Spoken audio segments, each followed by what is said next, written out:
अगर आप सभी आरक्षण का सही इस्तेमाल करके अपने बच्चों को राजनीति में उतारते तो हमारे लोग राजनीति सत्ता में होते, तो क्रीमी लेयर नॉन क्रिमिनल का पास कभी सवाल उठता ही नहीं। सामने है। इसीलिए बाबा साहब के सपनों का भारत नहीं बन रहा है। जी, यह बहुत अच्छी बात कहा है। हम सब ने सिर्फ एक ही काम किया, शिक्षित बनो नौकरी लो, शिक्षित बनो नौकरी लो। तो आज ये क्रीमी लेयर नॉन क्रिमिनल का बात हमारे सामने उठ रहा है। अरे भाई, जब तुम्हारे पास रिफाइन है, आटा है, तो खाली पराठा काहे बना रहे हो? पूरी भी बना लो यार कभी कभी। तुम्हारे पास रिफाइन है, आटा है, तुम्हारे पास पनीर भी है, कभी मटर पनीर भी खा लो। खाली रोटियां काहे खा रहे हो? क्यों ही चलता रहा कि शिक्षित बनो संगठन नौकरी लो, शिक्षित बनो नौकरी लो, शिक्षित बनो नौकरी लो करो। तो देख सकते हैं कि अभी हमारे साथ में सोनू समरिया जी हमारे साथ में जुड़े हुए हैं। अभी देश का मुद्दा क्या है कि क्रीमी लेयर। अभी जो सुप्रीम कोर्ट के जो आदेश आया है, इस सुप्रीम कोर्ट का आदेश है कि क्रीमी लेयर लागू हम करेंगे। और इस पर लगातार जो भी देश के नेता है, जो दलित समाज के लोग लगातार इस पर अपना अपना आवाज़ रख रहे हैं। तभी हमारे साथ में सोनू समरिया जी हैं, इनसे जानने की कोशिश करते हैं कि ये चीज़ को कैसे समझते हैं। स्वागत है आपका। जी नमस्कार। आपने हमें अपने मन से बोलने का मौका दिया, इसके लिए हम धन्यवाद करते हैं आपका। जैसा कि आपने कहा कि क्रीमी लेयर, ये बात सही है कि देश में पूरा गर्मा गर्म माहौल बन चुका है। मैंने क्रीमी लेयर काफ़ी अच्छे से जाना आपसे, कुछ किताबों से, कुछ इंटरनेट पर पढ़ के। तो मैंने एक बात देखा कि क्रीमी लेयर में सरकार की सारी मंशा सही है, लेकिन बस एक मंशा जो सरकार ने क्रीमी लेयर में रखा है कि अगर दलित सीट में कुछ सीटें वैकेंट रह जाती हैं अयोग्यता के कारण, तो उस सीट को हम जनरल को ट्रांसफ़र कर देंगे। बस ये जो चीज़ है, इससे हमें प्रॉब्लम है। हमें बात क्यों गया? क्योंकि पार्लियामेंट से उठा, नेताओं ने इस बात को रखा, तब तो सुप्रीम कोर्ट तक बात गया। तो सवाल ये आता है कि पार्लियामेंट से ये सवाल उठा है क्यों? क्यों उठा? इस बात पे हम बहुत ही अपने सही तरीके से आपको जवाब देना चाहेंगे दिल से, क्योंकि बाबा साहब ने हमें आरक्षण दिया। सारा मुद्दा आरक्षण का है ना जी? बिल्कुल। सारा मुद्दा आरक्षण का ही है, ठीक है। बाबा साहब ने हमें आरक्षण दिया है कि आरक्षण का इस्तेमाल करो और अपने समाज को डेवलप करो। हमने डेवलप किया, लेकिन हमने क्या किया? आरक्षण के नाम पे खुद तो आरक्षण उठाया, फिर अपने बाल बच्चों को भी आरक्षण दिया, उसको भी नौकरी लगाया।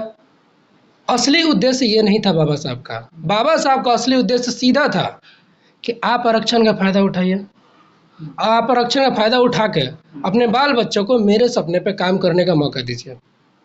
अब सवाल ये है कि बाबा साहब का सपना क्या था? ये हर कोई जानता है जो भी बाबा साहब का अनुयायी हैं।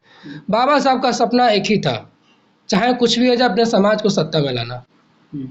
आप सोचिए, अगर आरक्षण का फ़ायदा उठाकर हमारे समाज के जो भी लोग उठाए हैं, अपने बच्चों को राजनीति में लाते, तो आज ये मुद्दा आता?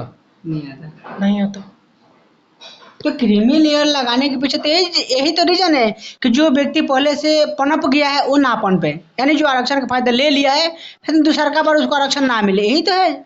इसका दो रूप है। पहला जो आप बोले हैं, और दूसरा रूप ये भी है, ये बताया जा रहा है, बताया नहीं, ये चेताया भी जा रहा है कि देखो निकम्मो, तुमसे क्या गलती हुई है।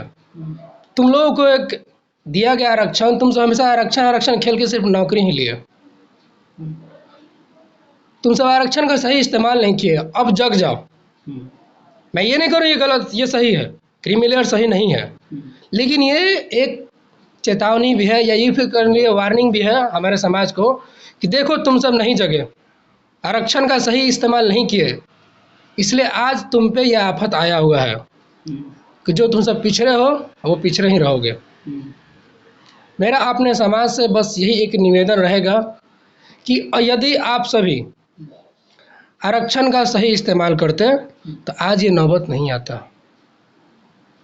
अगर आप सभी आरक्षण का सही इस्तेमाल करके अपने बच्चों को राजनीति में उतारते तो हमारे लोग राजनीति सत्ता में होते, तो क्रीमी लेयर नॉन क्रिमिनल का पास कभी सवाल उठता ही नहीं। आप पक्ष में है कि विपक्ष में है? हम विपक्ष में हैं, सिर्फ एक पॉइंट के कारण जो को बता चुके हैं। यहीं पे देखिए, जीताराम मांझी तो पक्ष में है। जीताराम मांझी जी पक्ष में है,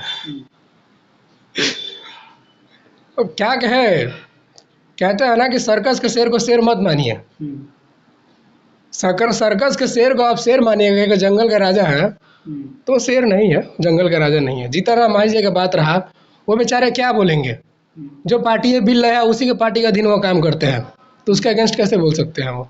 तो उसी पार्टी से तो चिराग पासवान जी तो बोल रहे हैं कि नहीं होना चाहिए। ये आप बताइए, चिराग पासवान जी के पिताश्री स्वर्गीय रामविलास पासवान जी, जो हमारे भी काफ़ी समाज के समृद्ध नेता रह चुके हैं, उन्होंने एक बार कहा था कि आरक्षण का जरूरत संपन्न दलित के संपन्न परिवार को नहीं है।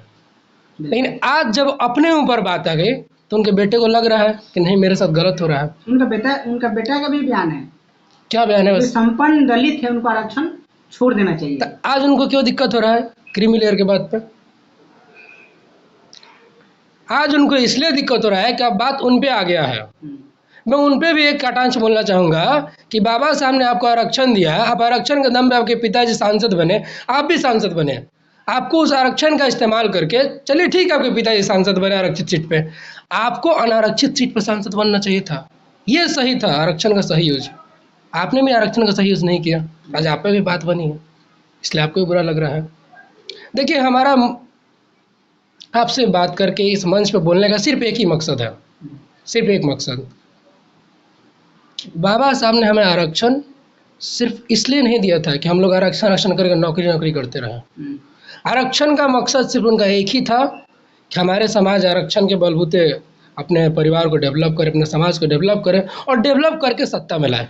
लेकिन लोग तो ये समझ लिए हैं कि आरक्षण से हम खाली नौकरी ले लिए हैं, उसके बाद में बस हो गया। तो लोग की समझ का रिजल्ट आपके सामने है, रिजल्ट आपके सामने है। इसीलिए बाबा साहब के सपनों का भारत नहीं बन रहा है। जी, ये बहुत अच्छी बात कहा है। बाबा साहब का मेरा अंतिम, अब आपसे इस इंटरव्यू में अंतिम लाइन रहेगा।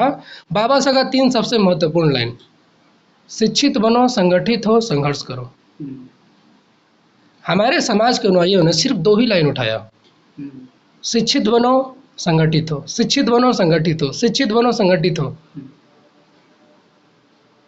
कुछ लोग संघर्ष भी किए, तो उसका रिजल्ट थोड़ा सा दिखाई दे रहा है। उसका रिजल्ट थोड़ा दिखाई दे रहा है। हमारा मूल रूप बात सिर्फ इतना है कि शिक्षित बनो। हम ओरिजिनल बात बोलना चाहेंगे, ओरिजिनल बात जो हमारे समाज के लोगों ने किया, शिक्षित बनो, नौकरी लो, शिक्षित बनो, नौकरी लो, शिक्षित बनो, नौकरी लो, शिक्षित बनो, नौकरी लो। मेरे भाई, बाबा साहब ने ये नहीं कहा था। बाबा साहब का अगर आप कहीं पिक्चर देखिएगा तो उनका उंगली का इशारा हमेशा पार्लियामेंट की तरफ होता है। उनका सीधा उद्देश्य है शिक्षित बनो, संगठित हो, संघर्ष करो और सत्ता बनाओ। हम सब ने ये नहीं किया, हम सब ने सिर्फ एक ही काम किया, शिक्षित बनो, नौकरी लो, शिक्षित बनो, नौकरी लो। तो आज ये creamy layer, non creamy layer बात हमारे सामने उठ रहा है। मैं आज भी कहता हूँ, छोड़िए जो नेता नहीं बन पाए, जो हमारे दलित भाई हैं, जो नेता है, आज भी संसद में खड़े हो जाए, एक हो जाए, तो ये सत्ता गिर जाएगी और बाबा साहब के सपनों का भारत आ जाएगा। लेकिन ऐसा होगा नहीं। बात बाकी आप समझ गए होंगे। तो देखिए, लास्ट सवाल आपसे जानेंगे। लेकिन देखिए, कल बैठक रखा गया था, तो उस बैठक में ये पारित हुआ कि ये जो क्रीमी लेयर वाला जो प्रावधान है, इसको उसमें खारिज कर दिया गया है। किस बैठक में? कल बैठक रखा गया था केंद्र में जी, मतलब तमाम नेता लोग बैठे हुए थे, नरेंद्र मोदी जी भी बैठे हुए थे। और उसमें बैठक में मतलब ये बात निकल के आई कि ये जो क्रीमी लेयर है ये लागू ना हो सके, तो ना हो। ये तो बहुत अच्छी बात है। मतलब लोगों ने पैर पीछा किया है। आपको सुन के कैसा लगा? मैं इस बात से बहुत ही गर्व महसूस कर रहा हूँ। मैं इस बात से बहुत ही गर्व महसूस कर रहा हूँ कि चलिए हमारे लोगों ने इतना ताकत दिखाया। अरे आज का छोड़िए, मत भूलिए वो दिन 2 अप्रैल, ज़्यादा दिन नहीं हुआ हम लोगों ने भारत पे बंद किया है। लेकिन हमारा सबसे बड़ा दिक्कत ये है ना, सबसे बड़ा दिक्कत ये है, अरे भाई जब तुम्हारे पास रिफाइन है, आटा है, तो खाली पराठा काहे बना रहे हो? पूरी भी बना लो यार कभी कभी। तुम्हारे पास रिफाइन है, आटा है, तुम्हारे पास पनीर भी है, कहीं मटर पनीर भी खा लो, खाली रोटियाँ काहे खा रहे हो? जब तुम सब ताकत लाकर आज क्रीमी लेयर में सरकार को झुका सकते हो अपने फैसले को बदलने के लिए, तो यही ताकत चुनाव के टाइम काहे नहीं लगाते हो? यही ताकत लगा के अपना सत्ता क्यों नहीं लाते हो? जिस दिन सत्ता ला दोगे आदमी हमारा होगा, हमें आंदोलन करने की जरूरत नहीं पड़ेगा, हर बात हमारा होगा। और कभी भी हमारे खिलाफ एक भी कानून पारित करने के पहले कोई 10 बार सोचेगा। जो ताकत एनर्जी हम यूज किया आज और कल बैठक करवाए, हम लोग सरकार को मजबूर कर दिए ताकि वो बैठक करना पड़ेगा, यही ताकत लगाते हैं सत्ता बनाने में। बस यही निवेदन रहेगा आपसे कि देखिए, माना सरकार ने बैठक रख के रोक दिया, लेकिन याद रखिएगा यूं ही चलता रहा कि शिक्षित बनो संगठन नौकरी लो, शिक्षित बनो नौकरी लो, शिक्षित बनो नौकरी लो करो, तो एक दिन आएगा जब ये पारित होगा। तो अप्रैल 2018 में जो महासंग्राम हुआ था SC/ST एक्ट के लिए, वही चीज़ को देखते हुए लगातार दलित समाज के लोग, जितना भी भारत में ऐसे संगठन है, तमाम लोगों ने ये मन बनाया है कि हम लोगों ने 21 अगस्त को भारत बंद करने को और सरकार को घुटना बढ़ा देंगे, और सरकार पहले ही अपने आप को घुटना बढ़ा दी है। तो हम तमाम सर से पूरा बात विचार के बारे में आप क्या सोचते हैं, कमेंट करके प्रतिक्रिया बताइए। और बाकी वीडियो फेसबुक पेज पर देख रहे हैं, पेज को फॉलो कीजिए, और यूट्यूब चैनल पर देख रहे हैं तो चैनल को सब्सक्राइब कीजिए। मैं रजनीश भारती, नमस्कार।